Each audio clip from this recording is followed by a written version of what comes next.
I thought the worst thing that could happen on a Tuesday morning was a delayed train.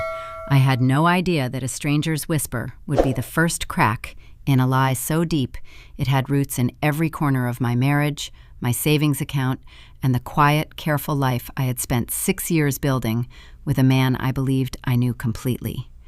She appeared just as the train lurched out of Grand Central, a small woman, older than 70, wrapped in a dark wool coat despite the warmth of late September.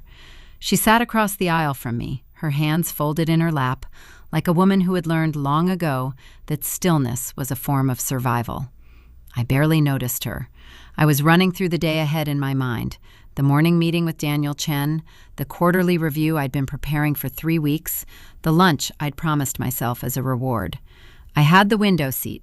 My coffee was in a paper cup in my left hand, still hot enough to comfort. I remember thinking it was a perfect morning, clean and organized, the way I liked my life to be.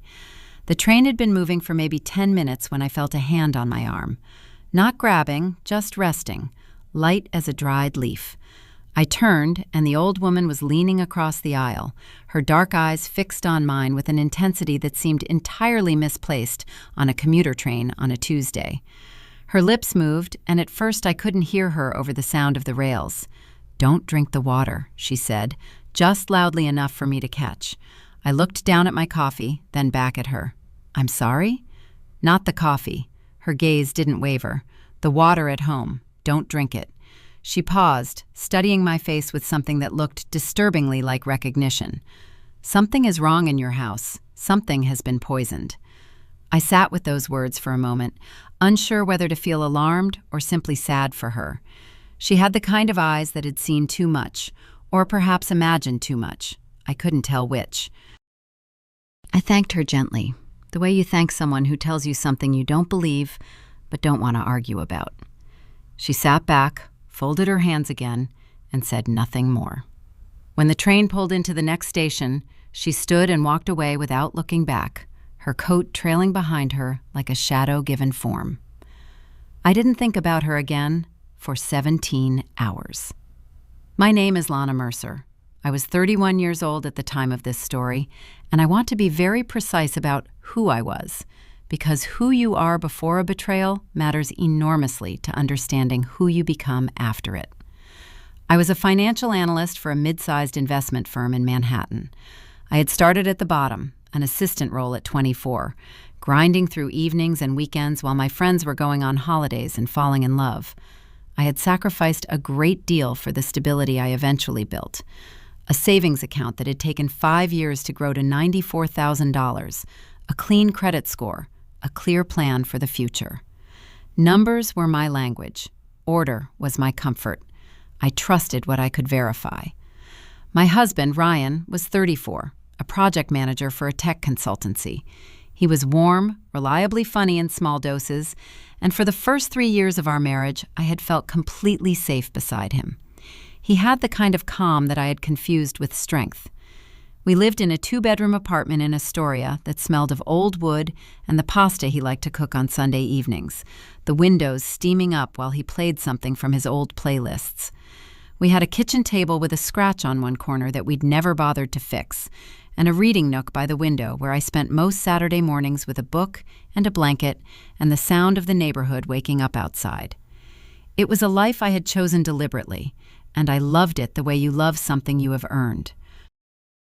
Ryan's mother, Claudette, was the single, persistent discomfort in this otherwise composed life.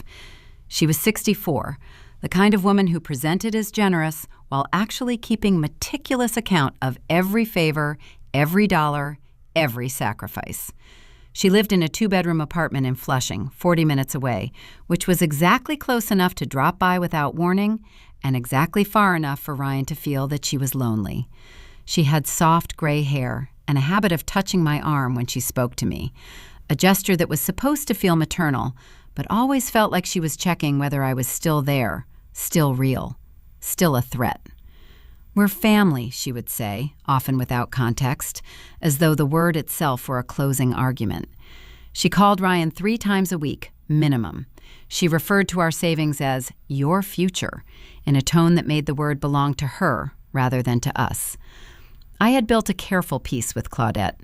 I smiled at the right moments. I sent her photos of places we visited. When she called during dinner, I excused myself to the kitchen and left Ryan to it, because his relationship with his mother was a landscape I had learned not to cross. He was an only child. She had raised him alone. The history between them was long, and I respected the parts of it I would never fully understand. What I failed to see, and this failure is something I've had to sit with, hard and honest, in the months since, was that not crossing that landscape was exactly the gap Claudette had been waiting to fill. The morning after the train, I found the water bottle.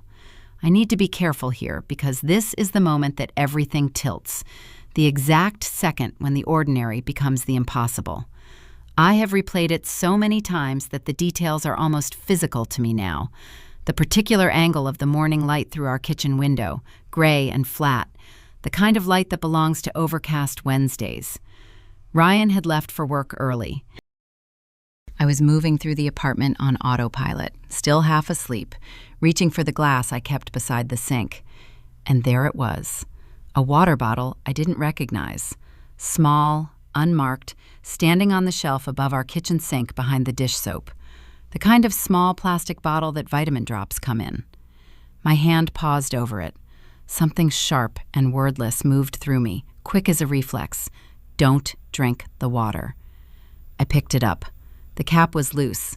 Inside, the liquid was clear and faintly viscous, slightly thicker than water, and it smelled, faintly, just barely, of something artificial, something chemical.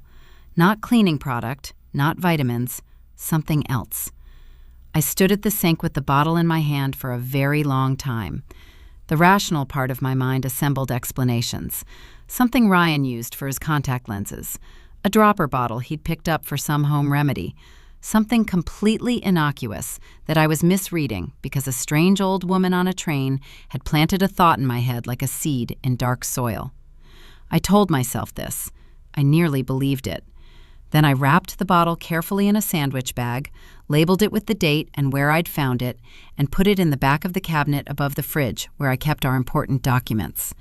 I didn't confront Ryan that evening. I want to be honest about that, too. Part of me didn't want to know. Part of me was still in the life I loved, the kitchen, the scratch on the table, the Sunday pasta, and some animal instinct knew that asking the question would begin an unraveling I could not stop. So I said nothing. I watched him. I was so good at watching people, at reading numbers and patterns and the places where figures didn't add up. And now I turned that skill on my husband for the first time, and what I found disturbed me more than the bottle. He was on his phone more than usual.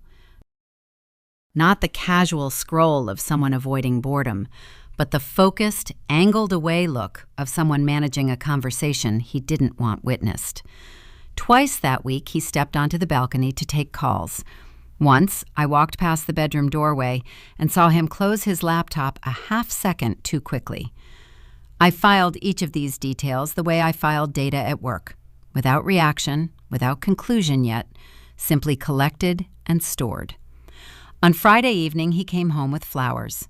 Dahlias, my favorite, which he remembered twice a year at most. He kissed me and said he'd been thinking about a weekend trip upstate, just the two of us, somewhere with a fireplace and no phone signal. He was warm and attentive and entirely himself, and I sat at the dinner table and smiled and talked about places we could go. And beneath the conversation, I was running a quiet, cold calculation. Because men who have nothing to hide do not come home with dahlias on a random Friday in October. Men who have nothing to hide do not suggest fireplace weekends with the particular urgency that Ryan had in his voice, an urgency that sounded less like desire and more like distraction. I waited until he was asleep that night. Then I sat at the kitchen table with his open laptop. He'd never put a password on it, always said he had nothing to hide, a sentence that I now understood was its own kind of evidence, and I opened his browser history. What I found was not dramatic, not immediately. It was a series of financial websites, a few real estate listing aggregators, 2 visits to a site that offered family estate planning consultations. And then, buried in the middle of the week's browsing, a thread of emails that his browser had auto-filled, not hidden, simply overlooked, to an account I had never seen before. The address contained a variation of his mother's name. I sat very still for a long time. The apartment was quiet around me, except for the sound of Ryan breathing in the bedroom and the distant rhythm of the city settling into night. My hands were in my lap. I did not tremble yet. That came later. What I felt in that moment was something that had no good name, a kind of hollow, echoless shock, like stepping onto a floor you expected to be solid and finding nothing beneath your foot. The emails opened easily. He had saved the password, of course. He had nothing to hide. The first email was dated 8 weeks ago. Claudette's opening line read simply, "The account holds 91 now. We should move before she checks again." I closed the laptop. I walked to the bathroom, ran the cold tap, and splashed water on my face. I gripped the edges of the sink and looked at myself in the mirror and tried to find the woman who had gotten on a train yesterday morning with a coffee and a clean Tuesday ahead of her. She was still there, same dark hair, same careful eyes, same face, but something essential had shifted behind the expression, like furniture rearranged in a familiar room. 91, the account, before she checks again. My savings account had held $94,000 at my last review 3 weeks ago. I had not checked it since. I had not needed to. It was a number I trusted the way I trusted the scratch on our kitchen table to still be there, the way I trusted the apartment to still smell of old wood in the morning, the way I had trusted, until this moment, the steady warmth of the man sleeping 10 feet away from me. I went back to the kitchen. I did not open his laptop again. Instead, I sat in the chair I always sat in, left side, closest to the window, and I looked out at the dark street below, and I made myself breathe. In, out. The way my mother had taught me during the bad years of my adolescence, when the world felt too large and too cruel, and breathing was the only architecture that held. I was not crying. I noticed this about myself with something approaching clinical interest. The tears would come, but not yet. Right now, there was only the cold, clean click of understanding. Something had been happening in my life for weeks, perhaps months, without my knowledge. The water bottle, the weekend suggestion, the dahlias, the emails, Claudette's voice the last time she'd had dinner with us, saying, "You've worked so hard, Lana. You deserve to relax. Let Ryan handle the finances for a while." And me nodding, smiling, passing the bread. I had not relaxed. I had simply not been paying attention to the right things. At 2:30 in the morning, I opened the banking app on my phone. I entered my passcode. I navigated to the savings account, the one in my name only, the one I had opened 5 years before I met Ryan, the one that held every penny of the life I had built before love complicated the arithmetic of my existence. The balance read $11,340. The floor did not shift beneath me. I was sitting down, but something in my chest turned over slowly, like a stone in deep water, and settled somewhere new and permanently wrong. $82,000. Gone. Siphoned out in increments small enough not to trigger alerts, distributed over 6 months, timed with the expert patience of someone who knew me, who knew I trusted my own stability too much to check. I put the phone down on the table, face down. I sat in the kitchen chair until the city outside began its first gray movements toward morning. I listened to Ryan breathe. I thought about the old woman on the train, her hands folded in her lap, her dark eyes. Something has been poisoned. She had not meant the water. She had meant something more essential than water. She had meant the whole quiet house of a life I thought I lived in. I did not sleep. I want to say that clearly, because everything that happened in the following days was built on that sleepless foundation. The decisions, the precision, the cold and terrible clarity that descended on me somewhere around 4 in the morning and did not leave.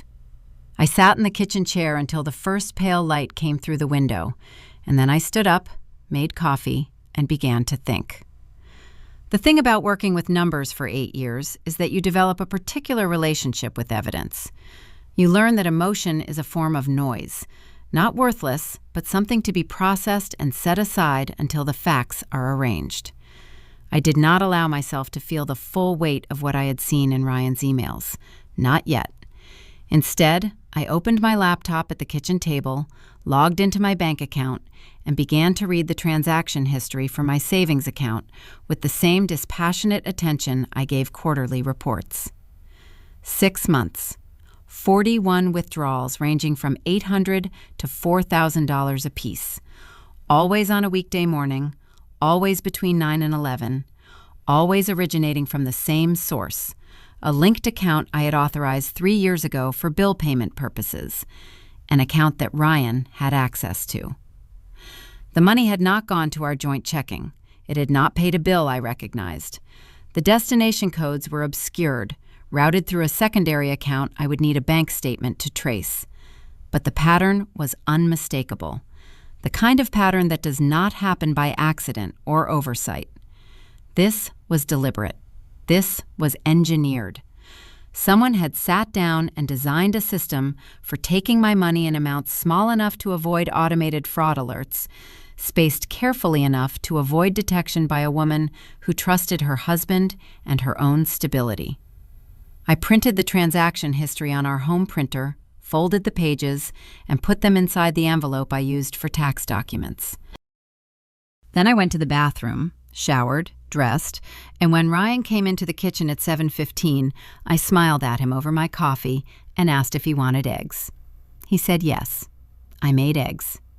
We ate together at the table with the scratched corner, and I watched him eat and speak and gesture and laugh at something on his phone, and the whole time I was performing the last act of a play neither of us had agreed to be in. He kissed me at the door. I watched him go down the hallway toward the elevator. Then I went back inside, put on my coat, and took the subway not to my office, but to the branch of my bank on 34th Street, where I arrived when they opened at 9 and asked to speak with a fraud specialist. Her name was Patricia, and she had the no-nonsense efficiency of a woman who had heard every variety of financial betrayal. I told her what I had found. I showed her the printed transaction history. I watched her face move through a series of careful, professional neutralizations. She pulled up my full account record on her screen, and the number she confirmed was worse than I had calculated. $82,420, removed over a period of 23 weeks.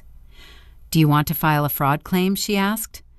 "I want to understand where it went first," I said. "Then I want to file everything." She explained the process. The linked account could be traced. The destination would take 48 to 72 hours to confirm, but her preliminary read of the routing information suggested a private savings account registered in the name of a third party. She could not tell me the name. She could tell me it was not Ryan Mercer. She said the phrase "third party" with a careful flatness, and I heard, underneath it, the word I had already arrived at on my own: Claudette. I left the bank with a fraud claim filed, my savings account locked to outgoing transfers, and a phone number for a financial crimes attorney named Daniel Rusk, whose card Patricia pressed into my hand with the quiet purposefulness of a woman who had given it out before. I stood outside on 34th Street in the autumn wind, and I thought about Ryan eating eggs at the kitchen table that morning, and something in my chest that had been held very still since 2 in the morning finally moved, finally cracked open just slightly, and I stood on the sidewalk and breathed through it until it closed again. Not yet. There was still work to do. I called in sick that day. I called Daniel Rusk instead. He was 60, blunt, with the economical manner of a man who charged by the hour and valued precision. I told him everything: the emails, the transaction history, the water bottle, the old woman on the train, all of it in the order it had happened. He listened without interruption. When I finished, there was a pause that lasted exactly long enough for him to make a note. "The bottle," he said. "Do you still have it?" I did. I told him where it was. "Don't touch it again. I'm going to connect you with someone. In the meantime, don't confront your husband yet. Don't change your behavior, and don't drink anything at home that he's had access to." I asked him directly, "Is that serious? The bottle?" Another pause. "It's worth finding out," he said. "I want to tell you that this did not frighten me. I want to tell you I remained steady. But standing in my coat in a coffee shop on 34th Street, hearing the words, 'worth finding out,' applied to a bottle hidden above my kitchen sink, I felt the ground move beneath me in a way it had not moved, even at 2 a.m. reading the transaction history. Because the money was a wound I could measure. The bottle was something else entirely. The bottle was a hypothesis I was not yet prepared to inhabit. I went home. I ate nothing from the kitchen except a sealed granola bar from my work bag. I drank from a water bottle I bought at the bodega on the corner. I sat on the sofa and watched Ryan make dinner. He was cheerful, talking about a project at work, asking about my day, and I answered with the automatic fluency of someone who has always been good at performance under pressure. After dinner, while he was washing up, I went to the cabinet above the fridge, retrieved the sandwich bag with the bottle inside, and transferred it to the bottom of my work bag. The next morning, I dropped it at the address Daniel Rusk had given me, a private toxicology lab on the Upper East Side that handled cases without notifying law enforcement until instructed. 3 days later, the results came back. The bottle had contained a significant concentration of sedative compounds, specifically a combination consistent with over-the-counter sleep aids dissolved in a neutral liquid base. At the concentration found, consumed regularly in water or food over a period of weeks, the compound would produce cumulative effects including fatigue, cognitive fog, mood instability, and reduced capacity for focused thought. It would not cause serious physical harm. But it would, Daniel Rusk said this carefully, clearly, significantly impair the ability of a person to notice discrepancies in their financial records. It would produce the kind of low-grade mental haze that a person might attribute to stress or overwork or the ordinary weight of a busy life. I sat with this information in Daniel Rusk's office, in a chair across from his desk, and I understood 2 things simultaneously. The first was that the old woman on the train had saved me something I could not fully calculate. Weeks, perhaps months more of fog, months more of withdrawals, months more of my own life erased in small, careful doses. The second was that what Claudette had done extended far beyond financial theft. She had come into my home, or had sent someone, or had given Ryan the compound, I did not yet know the mechanism, and had altered my ability to think clearly. She had not just wanted my money, she had wanted to hollow me out first, to make me a more cooperative, less perceptive version of myself, a woman too tired and too foggy to notice that her savings were disappearing. I asked Daniel Rusk, "How much of this involves my husband?" He looked at me steadily. "That's what we need to find out." We found out 4 days later, in the most ordinary of ways. Ryan left his phone on the kitchen counter while he showered, and a message notification appeared from a contact listed only as C. The preview read, "She hasn't said anything, has she? We need to move the rest before—" I photographed the screen. I forwarded it to Daniel Rusk. Then I put Ryan's phone back exactly where it had been, went to the bedroom, sat on the edge of the bed, and for the first time since the kitchen chair at 2 a.m, I let myself feel the full, unfiltered truth of the situation. My husband had known. Not just failed to protect me, had known, had participated, had been the mechanism. The account access, the compound in the kitchen, the weekend trip suggestion that would have taken me away from the apartment at precisely the moment Claudette wanted to clean out the rest. All of it had passed through Ryan's hands with his full and conscious cooperation. The tears came then, and they were not dramatic. There was no sobbing, no gasping. My face was simply wet, the way a window is wet in rain. Quietly, completely, without performance. I sat with my hands in my lap and cried from my kitchen table with its scratched corner, and my reading nook, and my Sunday mornings with a book, and the life I had chosen deliberately, which had chosen, just as deliberately, not to be real. After a while, I stopped. I washed my face. I walked to the kitchen and made tea. And when Ryan came out of the shower and asked what I felt like for dinner, I said, "I don't mind. You choose," in a voice that gave him nothing at all. The confrontation happened on a Saturday morning, and I chose the location and the audience with the same care I brought to every other aspect of this. Daniel Rusk had advised against anything dramatic, anything I couldn't control. But I had made one phone call he didn't know about, to my father, who drove in from New Jersey on Friday evening and was sitting in the coffee shop across the street, waiting. I had also, that Friday afternoon, transferred what remained of my savings, the $11,000, to a new account in my name alone, one Ryan had no access to and had never heard of. The locks were changed on the savings account. The fraud claim was fully documented. The toxicology report was in Daniel Rusk's office and had been shared with a detective at the Financial Crimes Unit who had been quietly interested in the case for 6 days. Saturday morning, Ryan was at the kitchen table with his coffee. I sat across from him, the same 2 chairs we had occupied for 6 years, the scratched corner between us, and I put the printed transaction history on the table, face up, and I put the toxicology report beside it. I said nothing. I watched him look at the papers. The color left his face in a way I had not seen before. Not sudden, not dramatic. It drained slowly, like water from a bath. He looked up at me.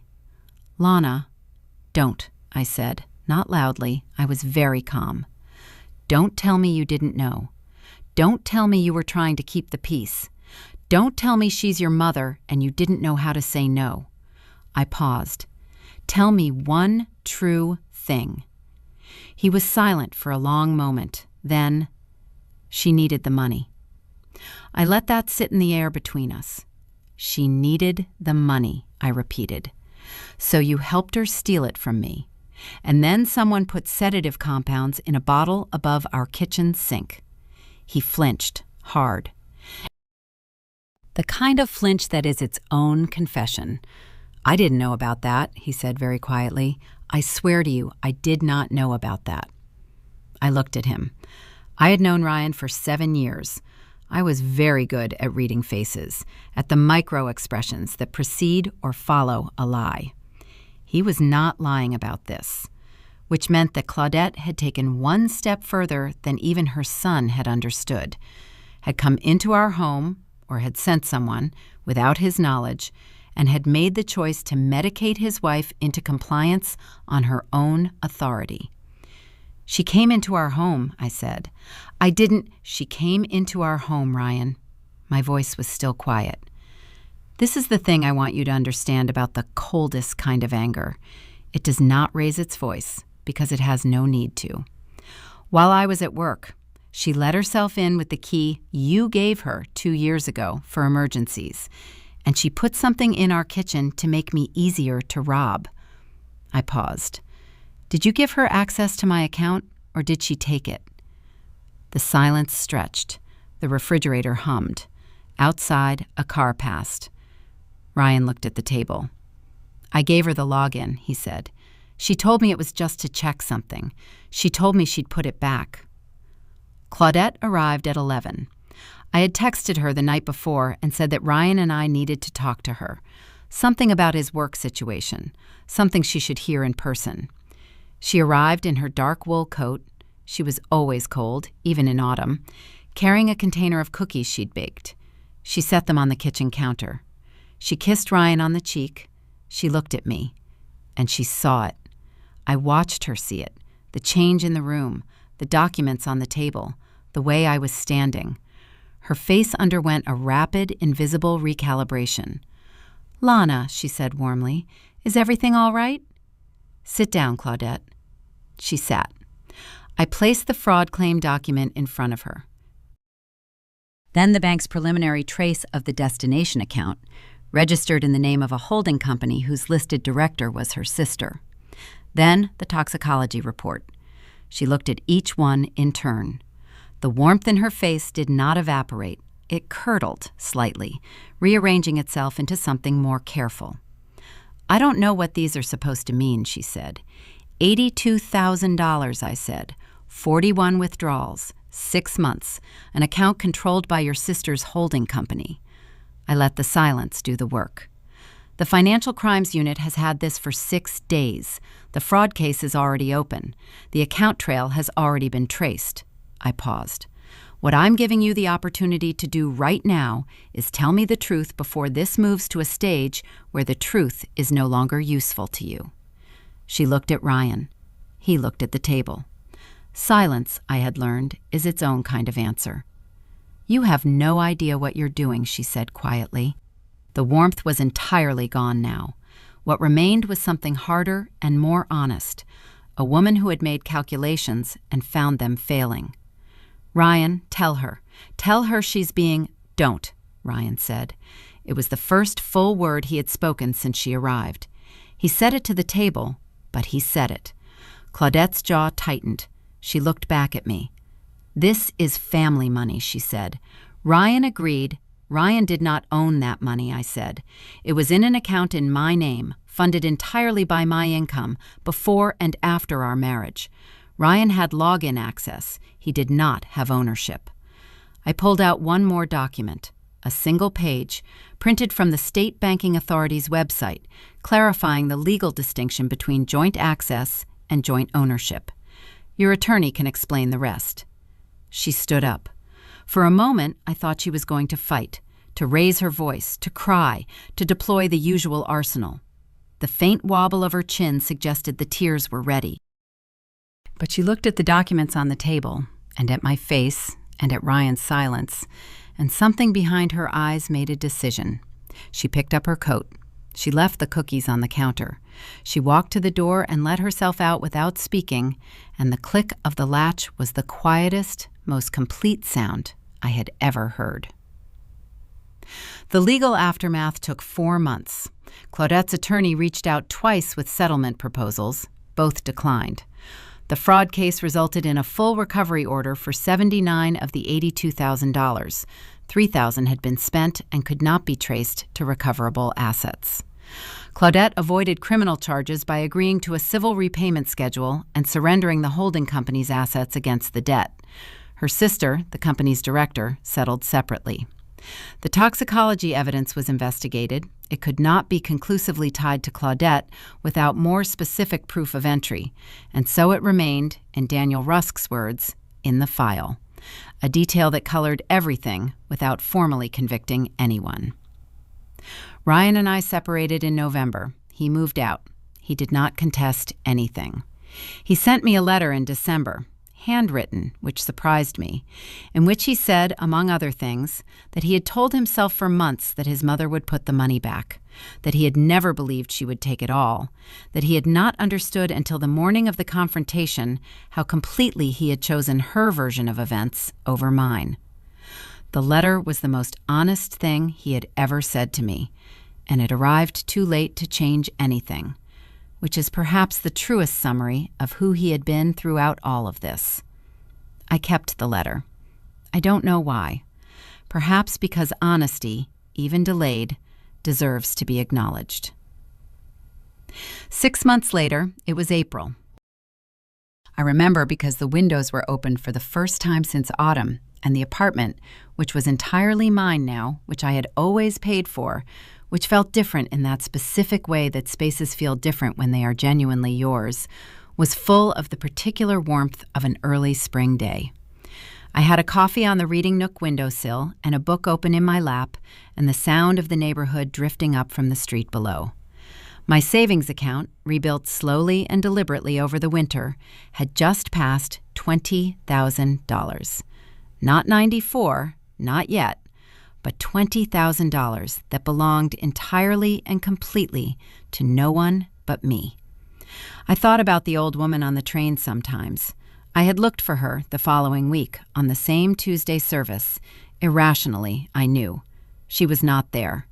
I did not know who she was, or how she had known what she appeared to know, or whether the knowledge was knowledge at all and not some coincidence I had welded into meaning in retrospect. But I thought, it does not entirely matter. What matters is that I listened. What matters is that I stopped mid-morning on a Tuesday in October, held a bottle up to the light, and paid attention to something my body already knew. There is a particular kind of strength that does not come from never being hurt.